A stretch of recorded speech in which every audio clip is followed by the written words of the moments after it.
أعوذ بالله من الشيطان الرجيم بسم الله الرحمن الرحيم أفكلما آخذوا أخذا نبذه فريق منهم بل أكثرهم لا يؤمنون. அவர்கள் உடன்படிக்கையை செய்த போதெல்லாம் அவர்களில் ஒரு சாரார் அதனை உடைத்து எறிந்து விட்டனர் அல்லவா?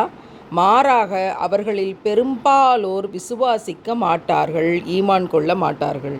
அல்லாஹ்வின் தூதர் நபிகள் நாயம் ஸல்லல்லாஹு அலைஹி வஸல்லம் அவர்கள் நபியாக அனுப்பப்பட்ட போது யூதர்களிடம் வாங்கப்பட்ட உறுதிமொழியையும் தம்மை குறித்து அவர்களிடம் செய்யப்பட்ட ஒப்பந்தத்தையும் யூதர்களுக்கு நபி அவங்க நினைவுபடுத்தினாங்க. அப்போது மாலிக் பின் அஸ்ஸைப் என்ற யூதர், அல்லாஹ்வின் மீது சத்தியமாக முகமது தொடர்பாக எங்களிடம் எந்த உடன்படிக்கையும் செய்யப்படவில்லை, எங்களிடம் எந்த உறுதிமொழியும் பெறப்படவும் இல்லை என்று கூறினார்.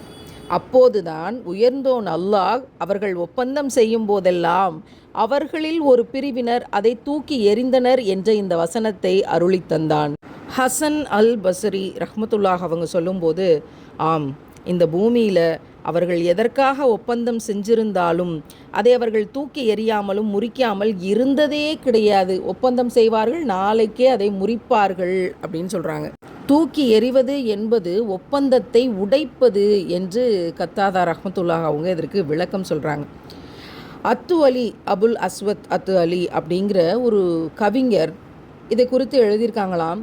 அவனது முகவரியை நீ கண்டுகொண்டாய், அதனால் அவனை நீ எறிந்து விட்டாய்.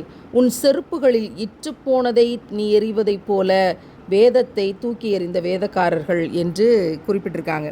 இதில் 2 விடயத்தை நான் குறிப்பிட்டு சொல்லணும்னு நினைக்கிறேன். தூக்கி எறிவது அல்லது ஒப்பந்தத்தை உடைப்பது என்பது இற்றுப்போன செருப்புகளில் ஒன்றை தூக்கி எறிவதைப் போல அப்படிங்கிற உதாரணம் இங்கே கொடுக்கப்படுது. அப்படின்னா நம்ம நினச்சி பார்க்குறோம், இந்த காலத்தில் நாம் வாழும் காலத்தில் எத்தனை மனிதர்கள் இப்படி குடும்பத்தில் இருக்கக்கூடிய உறவினை இப்படி தூக்கி எறிகிறாங்க, ஒப்பந்தத்தை உடைக்கிறாங்க, இத்துப்போன செருப்பை தூக்கி எறிகிற மாதிரி வெளியே தூக்கி எறிகிறாங்க. சமூகத்தில் எத்தனை தலைவர்கள் என்ற பெயரில் இருக்கக்கூடியவங்க இற்றுப்போன செருப்பை தூக்கி எறிகிற மாதிரி மக்களுடன் கூடிய உடன்படிக்கையை உடைச்சி எறிகிறாங்க. லஞ்ச லாவணியங்கள், நேர்மையற்ற தனங்கள்னு மக்களுடைய பணத்தை கொள்ளையடிக்கிறாங்க. பிச்சைக்காரர்களாக மக்கள் விடப்படுகிறார்கள். அதே போல் எத்தனை பெண்கள் வயிற்றில் குழந்தையோடு ஒப்பந்தங்கள் உடைக்கப்பட்டு தூக்கி எறியப்பட்டு நடுத்தெருவில் அனாதையாக நிறுத்தப்பட்டு இருக்கிறார்கள். நம்ம யார் என்ன செஞ்சிட முடியும் அப்படிங்கிற மெதப்பு தான் மனுஷனுக்கு இந்த வேலையை செய்ய வைக்குது. இறைவன் நிச்சயம் இம்மையிலும் கேட்பான், மறுமையில் மிகப்பெரிய தண்டனை நரகம் உண்டு.